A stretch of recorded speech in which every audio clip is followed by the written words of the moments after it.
And so he says cardio has always been a priority throughout his years of training and fitness lifestyle. And so The Rock names his cardio machine Big Bertha, and this morning, Big Bertha screaming, pedal faster, faster than last time.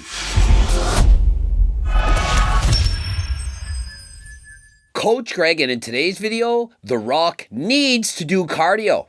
That's right, he's been told pedal faster. As you know, The Rock is in his 50s, and it goes without saying that he might possibly be taking and abusing PEDs. We can't say for certain, but we can say he is in fact in the shape of his life, and he's well into his 50s.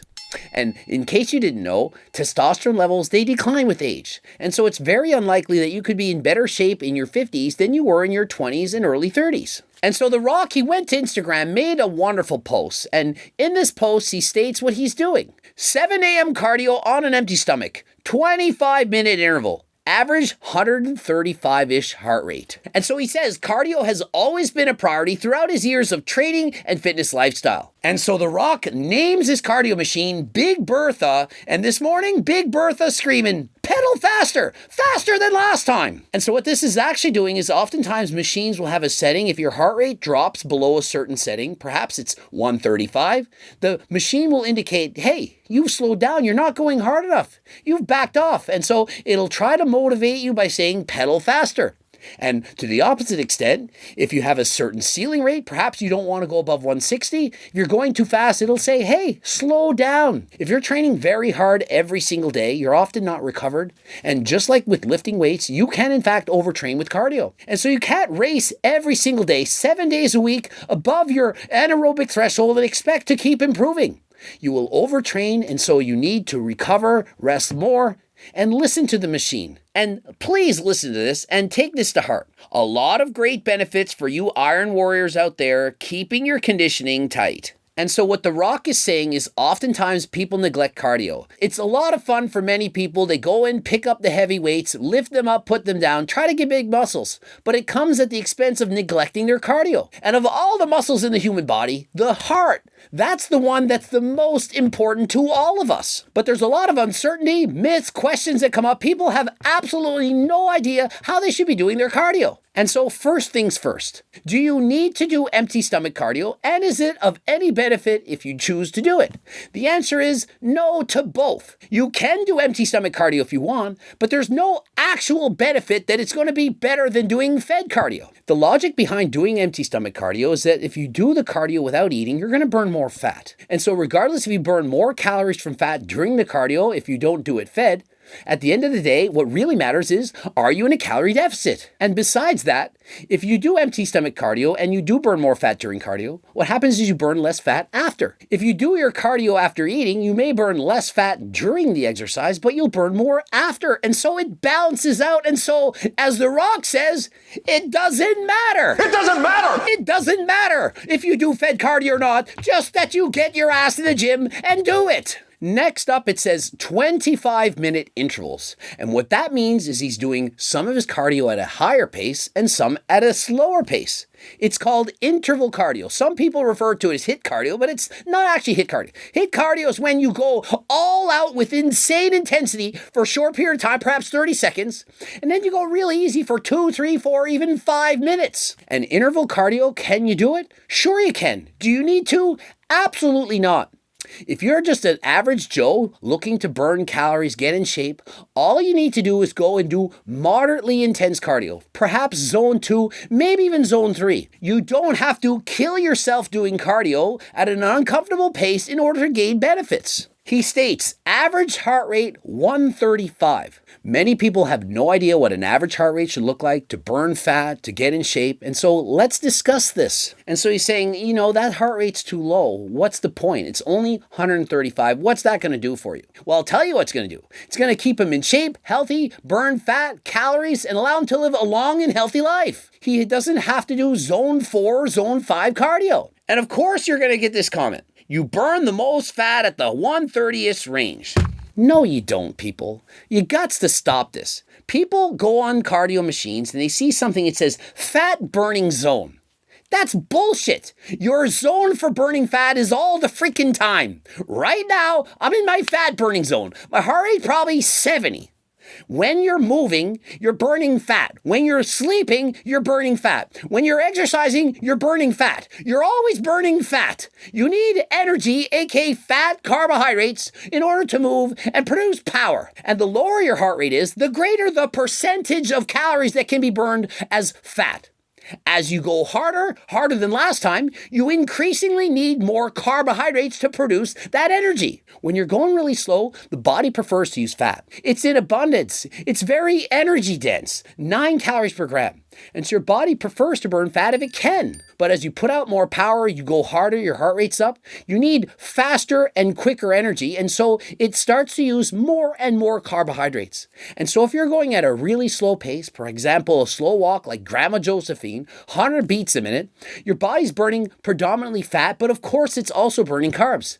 And as you go harder, like The Rock, 135, it's still burning a lot of fat, but it's also adding in more carbs. And if you ride harder than last time, like Coach Greg, and you're getting into the 160s, 70s, 180s, you're still burning a lot of fat, but you're burning even more carbs. Why? Because you're burning more calories. And so is it true that you burn more fat if you're exercising at a slow pace versus a hard pace? No, you burn more fat at a harder pace. Think of it. If you're going at a slow pace, burning 200 calories per hour, walking slow, and I'm going at a hard pace, burning 1,000 calories per hour, you might burn a greater percentage of calories from fat, but overall, I'm burning more fat. And what I'm also doing is burning more carbs. And so in the end, does it matter? It doesn't matter. It doesn't matter. Ha ha ha ha. Not true. I put my BPM 182 max, and my average was 170. And so we got a guy bragging, well, I exercise harder than you. My maximum heart rate's 182, and I went at 170 the entire time. Do you really believe that? How many people actually know what their maximum heart rate really is? What do you think it is? Oh, I know. I'm smarter than Coach Greg. I know more than everybody. It's 220 minus age. And so Coach Greg is 47 years old. 220 minus 47 is 173. Yet I routinely can hit a maximum of up to 190 beats per minute in a bike race. And there is rarely a race that goes by where my heart rate does not reach above 180. Why? Because I'm trying to win a race and I'm sprinting and going fast as I can. And so many people will say you need a certain heart rate. It's 220 minus your age and times this percentage, and that's your fat burning zone. It's bullshit. Some people have very high heart rates and some people have very low heart rates. And so you can't say, oh, I went harder than you because my heart rate was 172 and yours was 132. I'm in better shape. I'm fitter. Bullshit. It means nothing. And so asking what heart rate should I exercise at and for how long would be analogous to saying what amount of weight should I bench press and for how many reps. And so if I say, oh, 225 for 15, that's the magic number. Do that. They might be thinking, yeah, but I can do 405 for 15. And someone else might be saying, I can't even do a plate for 1 rep. What you need to find out is what is the appropriate heart rate for you. And so your resting heart rate, your heart rate, maximum heart rate, your anaerobic threshold, these are all tools to help you get an idea of what you should be doing. But the easiest way is to just use the talk test or the feel test. You do your cardio at a comfortable pace for you. If it feels like you could do that pace for a couple hours, you're probably at zone 2. If you're having a hard time breathing, you can hardly talk, you're probably training zone 3, zone 4. If you feel like any second now you're done, it's probably zone 5. And so for the most part, as long as you're getting in zone 2 or greater for at least 150 minutes per week, you're good.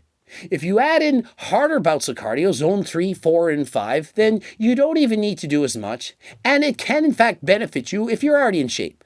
If you're out of shape and you don't do cardio at all, don't start going harder than last time, doing interval training, hit cardio, and so on. Get out there, do zone 2, start easy and progressive overload over time. And so if your maximum heart rate is in fact 182 and you consistently hold your heart rate at 170 for the entire hour cardio, you're either the fittest athlete in the world or you probably have a higher maximum heart rate than 182. The more you exercise, the better shape you're in, the higher the heart rate that you can maintain for a long period of time. This is known as your anaerobic threshold. When you reach your anaerobic threshold, it's at this heart rate that your body can no longer cope with the lactic acid being produced. You're getting more lactic acid than you can expel, and your body starts to get that lactic acid burn. You're feeling the burn and you're thinking, I better slow down or I'm not going to be able to keep going. And so the closer you get to your anaerobic threshold, the harder it's going to be. The more your body is going to be saying, please slow down. The agony, it hurts. It's not comfortable. And so not many people can exercise at this rate for very long. And why? Because it's not easy. And so most people you see doing cardio go to the gym and just look around. They're looking at their phone, they're typing away. These people are nowhere near their anaerobic threshold. When you're at your anaerobic threshold, you're suffering, and it's hard. And an athlete's ability to do that, that is what separates the truly gifted athletes from the ones that go harder than last time and are the best of the best. You cannot be the best endurance athlete in the world if you can't push your limits. Now, if you never push yourself, can you be fit and shape, be in better shape than most people? Of course you can. But if you want to keep pushing, if you want to keep getting better to be the best athlete you can possibly be, well, at that point, that is when you need to do interval cardio, HIIT cardio, and exceed your anaerobic threshold. And what is my anaerobic threshold? Well, I had it tested. It's approximately 164 beats per minute. And so below that, I'm all right. If my heart rate's 161, it's hard, but I can keep going for probably an hour or more. But once I start getting higher than that, perhaps it's 170, it's a nightmare. It's only so long I'm going to go before I have to tap out. I can't continue and pursue this heart rate for much longer. The suffering is immense. You want to give up, but you keep telling yourself, I'm going to keep going. When I'm on my bike, I look at my sign. It says harder than last time. I look over multiple times during the ride, and it motivates me to push and try harder. And so for me, that is why I like cycling so much. It's like lifting weights. When you're lifting weights, you're thinking one more rep. I'm going to push myself to failure and beyond. Cycling, the same thing for me. Whether you're an animal in the gym and you're a true warrior, just love punishing yourself, being the best you can be, or you just like to have fun. Go for a walk, get a heart rate up a little bit, push some weights, not train to failure, just enjoy myself at the gym. Both are beneficial, and so we can all get along. Now, regardless if you're a true warrior in the gym and you like going to failure, or if you just want to be healthy and do slower levels of cardio, either or, I strongly recommend you give GO2 Max a try. The main ingredient, NMN, has been shown in randomized, double-blind, placebo-controlled groups to be highly effective at improving your cardiovascular endurance. In the most recent study, 2 groups of people, one was given NMN, the other was not, and those who received NMN improved their walking score by 50%. These are tests that have been shown to work in the real world. How much so? Well, guess what? The FDA recently banned NMN. Banned it. Why? I wonder why. Don't you know? Wow, we don't want anything that works to be sold by supplement companies. And so on our last run, the manufacturer said, we can only produce this last run. You got it in time, and that's it. No more. Highly encourage you to click the link in the description, use code Greg, get 10% off. And if you want to save money, as NMN is not cheap, you can buy in bulk. We have even 25 packs to save more money than last time. And just so you know, it is in fact sold out, but the pre-order, it will be finished and available somewhere around mid-January. And so with improved cardio, decreases in age-related illnesses, and improved mental outlook on life, all from NMN, is this not the supplement for you? And remember, with cardio, I strongly suggest that you progressive overload, which means to go harder than last time. As you get better and more fit, go a little bit harder. And I'm going to show you how big and huge a difference this can make.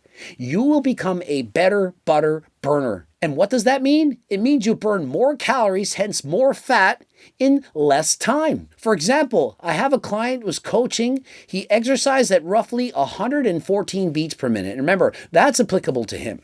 But he did 45 minutes cardio in the morning, walking, and 45 minutes in the evening. Total calories burnt during both sessions, 590 minutes. And so about average. In comparison, I burned 500 calories in 30 minutes on my bike.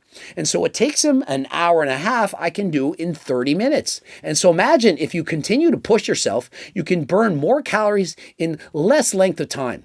And so one of the things that many people struggle for is having the time to do all this. Sure, there's nothing wrong with doing very slow cardio, but if you keep pushing yourself year after year, eventually it becomes easier and you can go faster, you can burn more calories. Now, if you do the same amount of cardio, the same hour and a half, you'll obviously be burning way more calories, but you'll have to eat more. But if you don't have the time, you can go faster and burn the same amount of calories in less time. And not only that, your heart is becoming more efficient. You're going to have a lower resting heart rate, lower blood pressure, and so on. And so is that not what we want? And so please don't go by your heart rate. Go by a different measure. How do you feel? How hard are you pushing yourself? Could you go on a little bit harder? If not, then don't. But if it felt easy and you know you could go harder, then give it a try. Not every day, but at least once in a while. And what's the best form of cardio? Is it the elliptical, rower, running, swimming? Should you do cardio, fasted, fed? The answer is do the cardio that you enjoy. Looking for the secrets on how to lose weight and keep it off for the rest of your life? Wrote it in a book, The Circle Diet Book, My Life's Work. It might take you 6 hours, but once you read this book, you'll be able to apply all the principles right away. This is the book, the only book you'll ever have to read. Read the book, learn the methods, the secrets, how to lose weight, keep it off for the rest of your life. Need help with your diet? Get the friggin' cookbook. It's available for 50% off. Low-calorie dense foods for the big eaters. No longer will you be hungry eating boring chicken, broccoli, and rice. Eat the meals in this book. And remember, I'm not a chef. I made this book with simple recipes that everyone can make. If I can make it, you can make it. Trust me on that. And of course, we have tons of other supplements. The Seco Bar, low-calorie protein bar, G-Shred, G-Focus, protein powders, pre-workout, you name it, we got it. Subscribe, click the bell button, like the video if you liked it. If you learned something, could you give me a like? Also, watch one of the bloops and don't forget, comment for the algorithm. Please follow me on Instagram. Lots going on there. Greg Doucette IP Pro. And until next time, racing bikes. I'm out.